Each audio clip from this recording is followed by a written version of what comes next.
Since the conference is focuses often on collection development and acquisitions issues, I'd be remiss if I didn't ask you where those areas of librarianship and information studies fits into a curriculum. You know, on one hand, I've done a lot of writing and working about libraries and conversations and community outreach, and I think that some people read that as a lack of emphasis, shift of emphasis, downplaying the importance of collections and such. And it's not true. I mean, for example, my first book, I started talking about books and articles and journals as artifacts, and I got a lot of people like, whoa, we don't deal with artifacts. And I'm like, seriously? Yes, you do, because they're tools. They're amazingly powerful, incredible tools that have lifted mankind out of the dark ages and into the light. I mean, it's an amazing tool, but it's still a tool because it's the people who wrote that book and what the people who read that book do with it and how they use it, interpret it, and understand it, the value they associate with it, that is the true impact that we want to have. A quick example. Beverly Kennedy at Cazenovia Public Library in upstate New York. Tiny little library in a really rich enclave, but in one of the poorest counties in New York. She began realizing that we need to do service outside of the library. There's a food pantry. Lots of people come into the food pantry. Let's go. We'll work with them. And we'll do story times and reading, etc. At one point, what she did was she began to give each kid a new book. And she handed this book to this young child, this girl who began to cry. And Beverly said, so what's the matter? What's wrong? And the girl looked up at her and said, this is the first new thing I have ever owned. That book, the power of that book was in status and recognition of that individual. The power of a book on physics is in the next invention of physics. The power of the book of medicine is the doctor that it helps who cures a cancer, etc. That tool becomes central to the conversation and part of the platform. But our focus needs to be, and it's always been, but this is just a matter of us yelling a little louder, saying, let's look at how these are used, what the impact they have. So we're not worried about do we have everything. What we're worried about is do we have the right things, and that's defined not by some grand scheme, but by what does our community need and how do they view it. The other part of it, which I think is fabulous, is that the field of, call it collections, call it technical services, this is probably the most radically changed part of librarianship over the past quarter century, and we haven't even noticed it. Right now we've gone from stuff we own to stuff we own and license, to stuff we own and license and can access on the internet and digital items we create, and now emulation software and tools. If you look at what a collection for a library is, it is nothing like it was 30 and 50 years ago. It's incredibly expanded. The notion of collections is incredibly expanded. And it's not just expanded, it's fundamentally changed the view. We had to take librarians who are trained to own, right? You even hear the echoes of it still with persistent access and collecting for eternity, right? This idea, and we've made them comfortable. No, let me rephrase that. They have become comfortable with a hybrid environment, with certain things that, yes, are eternity, and certain things that are tomorrow, and certain things that were yesterday. Now, you look at the other side, public service and outreach and reference, it's still what can a reference librarian do, right? What program can they put on? Why are public libraries so bad at STEM education? Because there are so few public librarians with STEM backgrounds. And the idea of pushing them to think of the community as the collection is to bring that hybrid idea that took so long and brilliant and amazing work in librarianship and bring it all the way through the profession. You know, some people say, well, Dave, you're trying to put reference in technical services. I'm trying to take technical services and put in reference. It's the idea that if the community is your collection, we have to do collection development. We have to do organization, but we also have to give up control.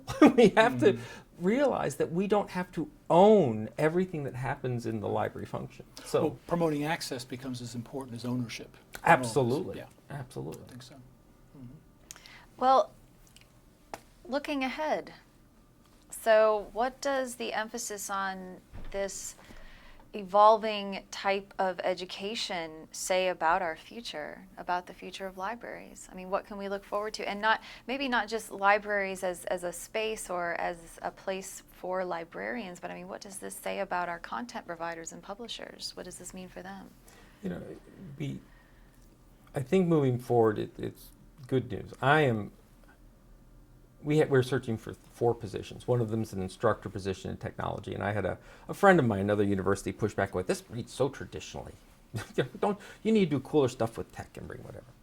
And I said, it does read traditionally. And I said, that actually is on purpose, which is, my interest is not what's new and shiny. My interest isn't, okay, today it's data science, let's go find a data scientist. And tomorrow it's going to be, it was usability and user experience, and now it's data science, and tomorrow will be virtual and augmented reality, and there will be a trend. And I said, those aren't unimportant. And it's not that we don't want students prepared for it. But what we need to understand is there are fundamentals that make it, that say this is why it's important. So we can have all the virtual reality you want, but if what we're doing is providing virtual experiences to minority youth and underserved populations that reflect a majority view, it's the same thing as not serving them well in the public library. It's the same thing as not collecting materials in the school library. It's the same thing of excluding them from cost of higher education, which is, if we have a social function to play, we had to play it in the new technology realms, and that comes from our core tradition. So for me, what is very exciting, what it says about libraries and library science, and information science, because I want them to be the same thing. They're not often, but I want them to be the same thing. And that's why the knowledge word here is, because I think it's both. Is the fact that as we move forward, we have a 4 millennia tradition that we can build off of, that important, that it's durable.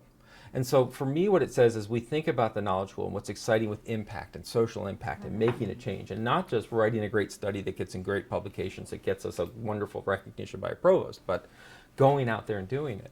What it says is it's more vibrant than ever. Example. So last year in October in Columbia, South Carolina, there was a 1,000-year flood.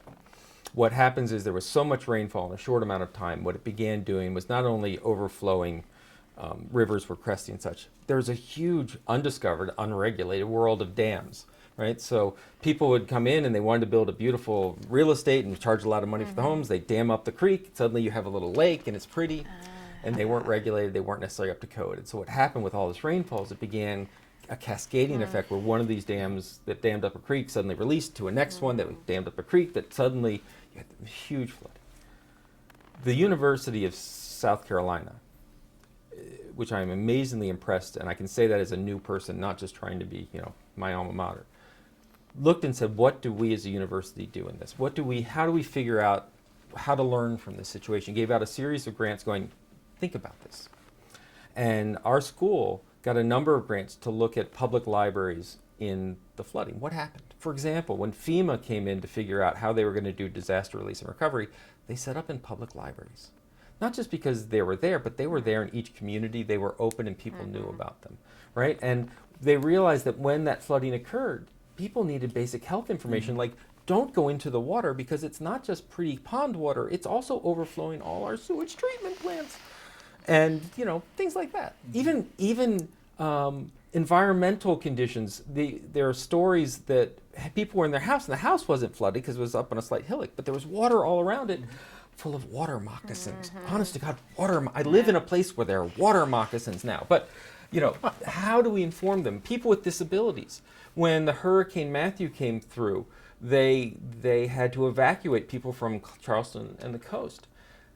How does that work when someone's homebound? How does that work for folks in wheelchairs? How does that work for people with conditions where they need extra support? And our faculty went out and studied it.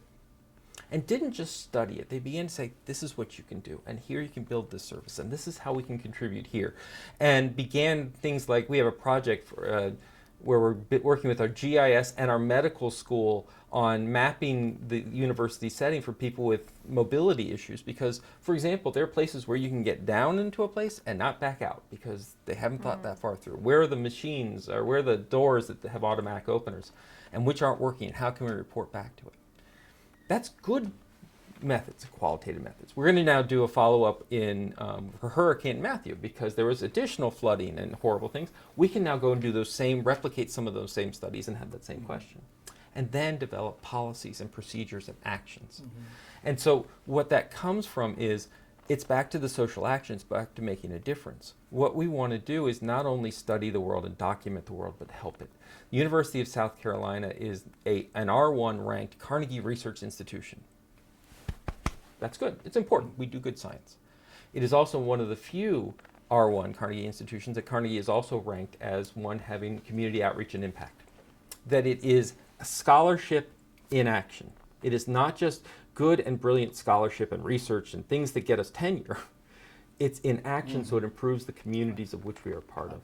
It also serves as a model for other libraries and other places that experience natural disasters. I mean, it's excellent research model to be replicated to figure out the same issues. In Louisiana with the flooding, they were very supportive. The state of Louisiana was very supportive when we had our flooding. We did book drives to send materials back. Now, frankly, you sit there and go, book drives, come on, how unsexy are book drives? Book drives, when you are a school library and that is literally all the access you have materials, is essential. Book drives that not only what books had left over, but worry about things like diverse classes and meeting cultural norms and helping people educate. And with the work that we've done here and to expand to Louisiana is, and by the way, here are the things you need to know. Here's what public libraries can do to support it. Do you have these kinds of plans in place? And so we can support that out of the goodness of our heart, but we can also support it with our heads to say, and this is how you can use this experience to move forward. We've had, unfortunately, a lot of crises that public libraries have played a role in civil unrest, in the areas of race, in the areas of religion, and in natural disaster. And what I love about this is iSchool, Knowledge School, Library School, schools, particularly in our field, if what we're trying to do is help communities make smarter decisions, they need to be healthy communities, they need to be vibrant communities, they need to be caring communities, all of these things, working with education and social work and nursing, etc. We have the ability to say, this is how you can help your community in crisis, and we can begin to bring that together and learn from it. And so that's what I'm hoping the Knowledge School does, is not simply, I mean, it's a great marketing scheme for us, thank you for the opportunity, but it really is an attempt to have a field-wide conversation going, you know what? Libraries are important. We don't need to play that game. Libraries are they're not doing perfectly, but they're doing better than they used to, and they really have a community theme. It's a role going on. You listen to this conference around open access and the idea of access and the importance of access. Libraries are doing well in this country. How do we then look at, we understand information technology. That businesses now acknowledge that information is an asset that needs to be managed, that has skills, that has resources, data is important, so we've done. The next one is, okay, let's put those together and talk about how do we make a better world.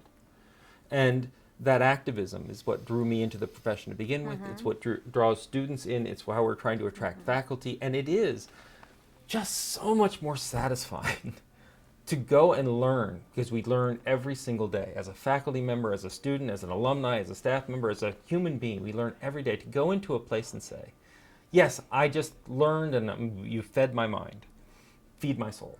How do I take this and go and make things better? And I see it. We take football players, and we take kids from every discipline, accounting and business and visual arts, and we put them on a bus, and we drive them around South Carolina called Cocky's Reading Express. And Cocky, who's the mascot, shows up, and so all these kids, young kids, show up because they're thrilled. They each get a new book. Big deal. But they each get a new book. We've already talked about the power of that. That is a big deal. That's and a that huge book deal. is culturally appropriate, right? Because, if you're a poor urban black kid or a poor urban Hispanic kid or a poor urban white kid, it matters. The urban part matters. It matters that you see yourself in this literature. You're seeing that education is important by the mascot and the people you love, and I want to play football, and why they care about reading. And then their parents come, and we talk to them about health information, and we do food, and we talk about a culture of literacy that is not only the librarian and the teacher, but the pizza guy and the policeman, and bring those folks together.